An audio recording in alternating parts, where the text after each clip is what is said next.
2014ನೇ ಇಸ್ವಿ ಒಳಗೆ ಗುಜರಾತದಿಂದ ನರೇಂದ್ರ ಮೋದಿ ಅವರನ್ನ ಈ ದೇಶದ ಪ್ರಧಾನಮಂತ್ರಿ ಮಾಡ್ತೀವಿ ಅಂತ ಹೇಳಿದ್ರು.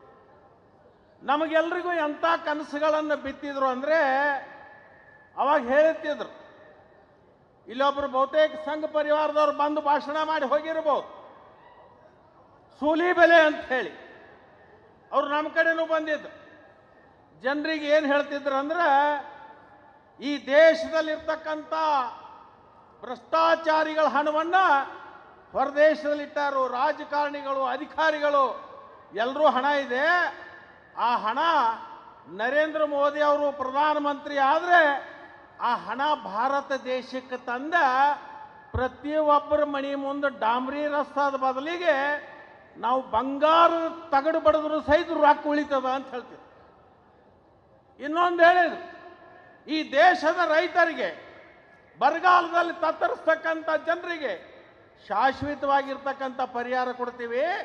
ಗಂಗಾ ನದಿ ತಂದು ಕಾವೇರಿ, ಕಾವೇರಿಯಿಂದ ಕೃಷ್ಣ, ಕೃಷ್ಣದಿಂದ ಭೀಮಾ ನದಿಗೆ ನದಿ ಜೋಡಣೆ ಮಾಡ್ತೀನಿ ಅಂತ ಹೇಳಿದ್ರು. ಅದರ ಜೊತೆಗೆ ಬೆಲೆ ಏರಿಕೆಯಿಂದ ತತ್ತರಿಸ್ತಕ್ಕಂಥ ಜನರನ್ನ ಇವತ್ತು ಅವರಿಗೆ ರಕ್ಷಣೆ ಮಾಡ್ತೀವಿ ಅಂತ ಹೇಳಿದ್ರು. ಅನೇಕ ಇಂಥ ವಿಚಾರಗಳನ್ನು ಹೇಳಿದ್ರು. ಬುಲೆಟ್ ಟ್ರೈನ್ ಬಿಡ್ತೀವಿ ಅಂತ ಹೇಳಿದ್ರು.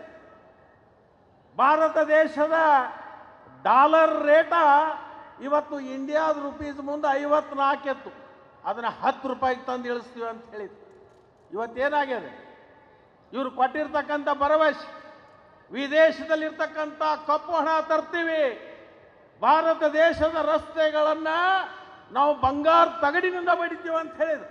ಬಡದ್ರ ರೈತರ ಆದಾಯವನ್ನು ದುಗುಣ ಮಾಡ್ತೀವಿ ಅಂತ ಹೇಳಿದ್ರು.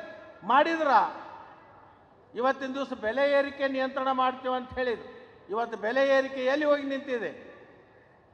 ಇವತ್ತು ಪೆಟ್ರೋಲ್ ರೇಟ್ ಅವತ್ತು 54 ರೂಪಾಯಿ ಇತ್ತು, ಇವತ್ತು 101 ರೂಪಾಯಿ ಆಗಿದೆ, 103 ರೂಪಾಯಿ ಆಗಿದೆ. ಡೀಸೆಲ್ ರೇಟ್ ಏನಾಗಿದೆ? ಗ್ಯಾಸ್ ರೇಟ್ ಏನಾಗಿದೆ?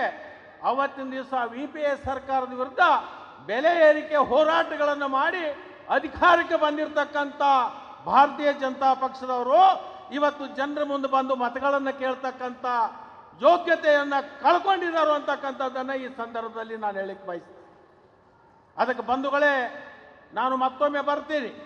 ಪ್ರತಿಯೊಂದು ಕ್ಷೇತ್ರದಲ್ಲಿ ನಮ್ಮ ಜನರಿಗೆ ಭೇಟಿಯಾಗಿ ಭಾರತೀಯ ಜನತಾ ಪಕ್ಷದ ಮಾಡಿರ್ತಕ್ಕಂಥ ಲೋಪಗಳನ್ನು, ನಮ್ಮ ಸರ್ಕಾರ ಮಾಡಿರ್ತಕ್ಕಂಥ ಅಭಿವೃದ್ಧಿ ಕೆಲಸಗಳನ್ನು, ಬಡವರಿಗಾಗಿ ಮಾಡಿರ್ತಕ್ಕಂಥ ಕಾರ್ಯಕ್ರಮಗಳನ್ನು ಎಳೆ ಎಳೆಯಾಗಿ ಬಿಚ್ಚುವಂಥ ಕೆಲಸವನ್ನು ನಾವೆಲ್ಲರೂ ಕೂಡ ಮಾಡ್ತೀವಿ. ಅದರಿಂದ ನಾನು ನಿಮ್ಮೆಲ್ಲರಿಗೆ ಕೈ ಜೋಡಿಸಿ ಪ್ರಾರ್ಥನೆಯನ್ನು ಮಾಡ್ಕೋತೀನಿ.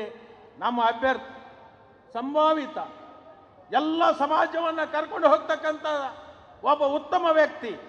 ನಾನು ರಾಧಾಕೃಷ್ಣ ಅವ್ರ ಬಗ್ಗೆ ಬಹಳ ದಿವಸದಿಂದ ನಾನು ಕೇಳಿದ್ದೀನಿ. ರಾಧಾಕೃಷ್ಣರವರು ಒಬ್ಬ ಅತ್ಯಂತ ಉತ್ತಮವಾಗಿರ್ತಕ್ಕಂಥ ಅಭ್ಯರ್ಥಿ.